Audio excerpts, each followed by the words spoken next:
Good morning, this is Mitch Scharf at MarineMax in Lake Hopatcong, New Jersey. We just got this 2021 Sea Ray in from the factory.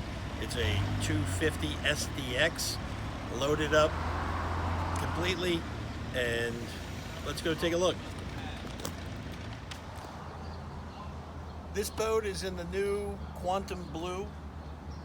It has the dune interior. It has a 6.2 liter 300 horsepower multi-port injected engine with digital throttle and shift, Bravo 3 drive. It comes with the upgraded Simrad with the 12-inch screen,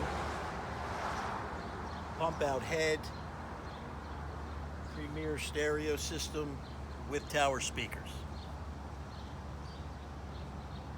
We have the water sports tower and many more options.